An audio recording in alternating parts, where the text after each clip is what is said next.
Bem-vindo ao 12º dia do caminho da Páscoa. São 12 passinhos que demos até agora e eu tenho certeza que hoje você sabe mais do que sabia no primeiro dia. Eu tenho certeza que você leu partes das escrituras que você nunca tinha lido, você teve contato com informações que tem na Bíblia que você nem sabia que existia, mas que agora você sabe. Imagine quando a gente chegar lá no final, quanta coisa nova terá acrescentado no seu conhecimento e que leva você a aprofundar a sua fé. Já sabe, né? Pegue sua Bíblia, seu caderno, sua caneta, seu marca-texto, tudo o que você vai precisar para esse momento. E vamos lá começar? A leitura de hoje ela é um pouquinho mais curta que a de ontem, mas nem por isso ela deixa de ser importante. A leitura de hoje está em Êxodo 9, dos versículos 8 ao 12. E ela começa assim: Então o Senhor disse a Moisés e a Arão. Mais uma vez, Deus falando, mais uma vez, Ele mostrando que Ele fala, que Ele é esse Deus que está presente, que Ele está nos orientando, nos direcionando o que temos que fazer.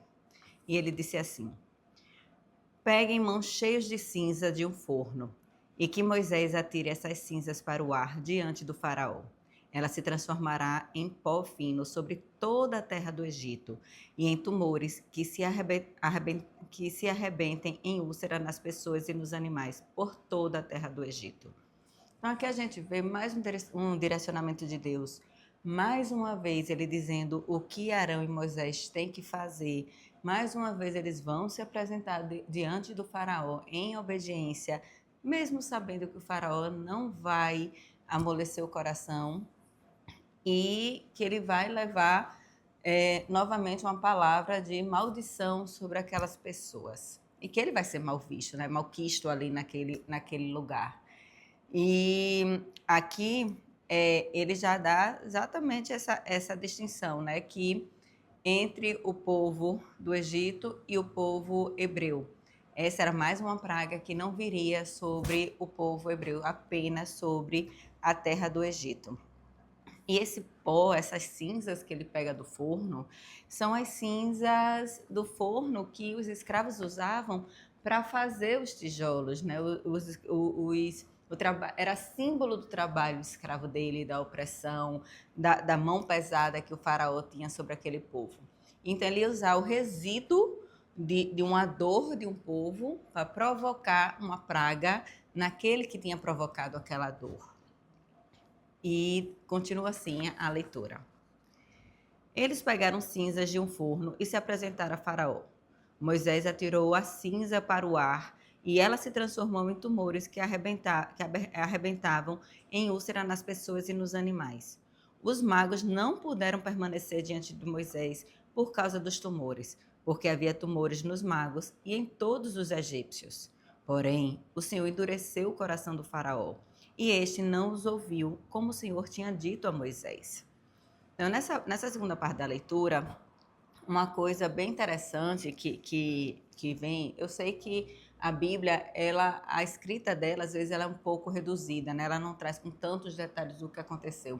Mas essa é a primeira praga que não aparece dizendo, e Moisés falou para o faraó, né? E Moisés disse ao faraó, e o faraó disse isso, e amanhã ia acontecer a praga. Não, ele já levou com ele o que ia se transformar na praga, chegou na frente do faraó, fez o que Deus mandou, sem dizer uma palavra, e aqui é a primeira vez que a gente vê os magos não permanecendo diante de Moisés e de Arão, né? Ali eles sendo totalmente desmascarados, que eles não podiam competir com a soberania de Deus. E essas feridas, esses tumores, tudo isso que estava assolando, né, os egípcios, os tornava impuros cerimonialmente. Então, a partir daquele momento, eles não podiam mais cultuar os seus deuses, eles não podiam mais fazer ofertas, fazer os seus rituais, porque eles estavam impuros, eles estavam com feridas abertas em todo o corpo, não só eles, como os animais. Então, os animais que eram sacrificados para os deuses, eles não estavam dignos de ser entregues aos deuses segundo a cultura dele.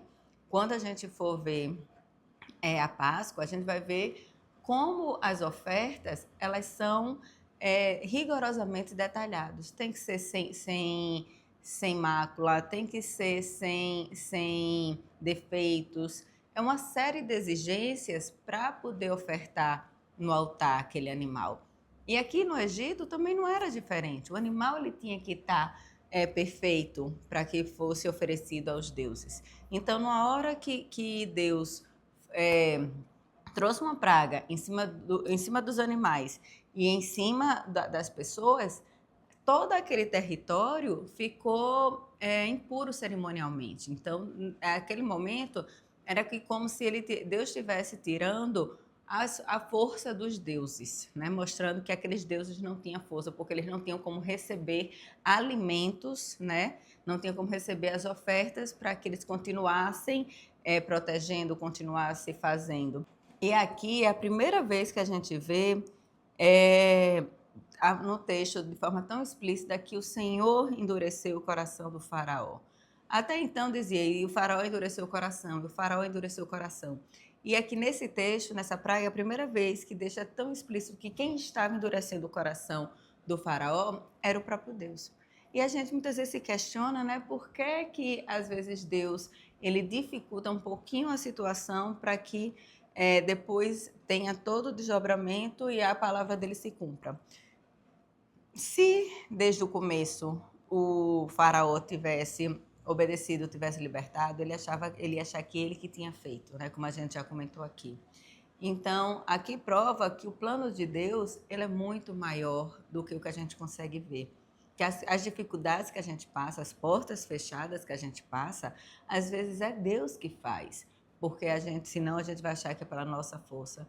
Ou por proteção, ou porque Ele quer mudar alguma coisa no nosso coração antes que a gente receba a graça.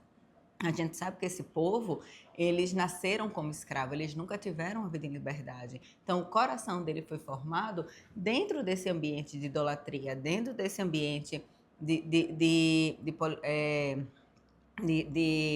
muitos deuses. Então, Deus precisava tratar isso neles, precisava mostrar que eles tinham que deixar o Egito para trás, tinha que deixar os hábitos deles para trás, os costumes, a comida, tudo mais tinha que ficar para trás, porque eles iam entrar num novo tempo, num novo período, num novo momento de liberdade que até então eles não tinham vivido. E para a gente, na nossa vida, para a gente passar para um novo nível de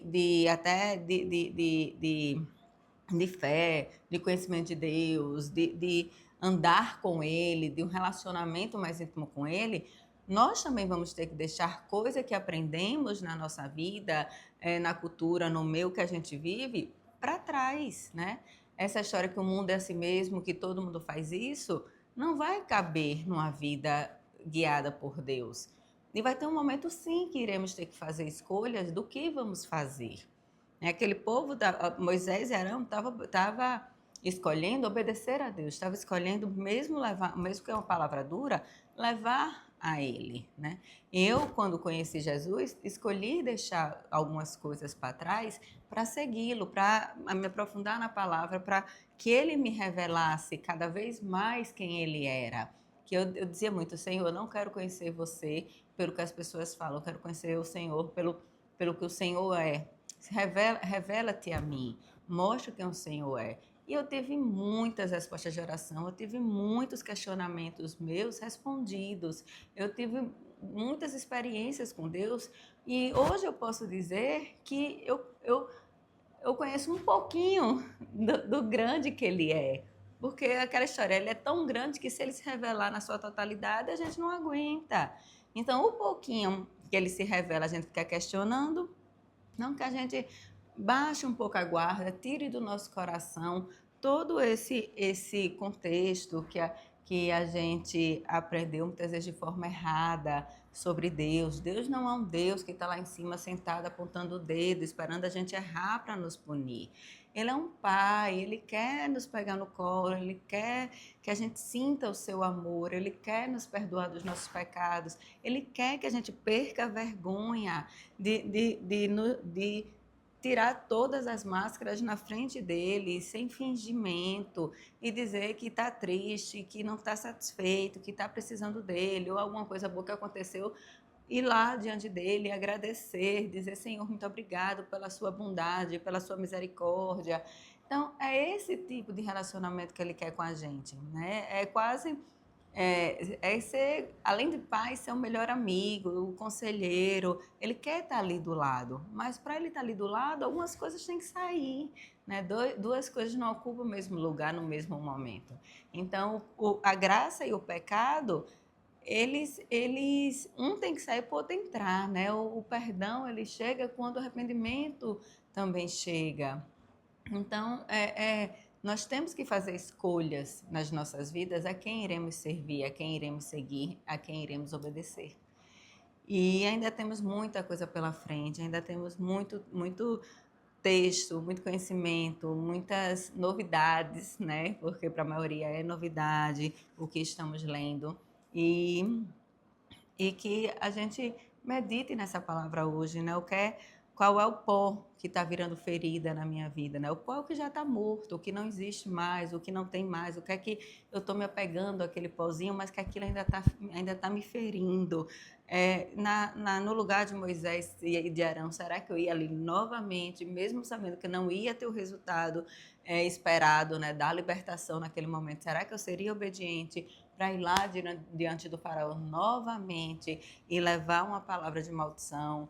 Como é que seria o meu comportamento diante dessa situação e como é o meu comportamento hoje diante das coisas que Deus me pede? Será que eu tenho coragem de abrir mão do meu conforto, né? Porque o pior que a gente esteja, a situação que a gente conhece, ela é confortável. Não, será que eu tenho coragem de abrir mão dessa situação confortável? Eu não estou falando de questão financeira, não. Estou falando de conforto do lugar onde eu estou, da posição que eu ocupo na minha família, nos meus amigos, na minha empresa, no meu trabalho. Será que eu abriria mão desse lugar de ser benquista, boazinha, ou teria coragem de me moldar à vontade de Deus? Então, que a gente analise isso, onde é que eu estou deixando de obedecer a Deus para seguir um padrão comportamental, um padrão da cultura onde eu moro, onde eu vivo. Amanhã temos mais leitura. Que Deus lhe abençoe e até amanhã.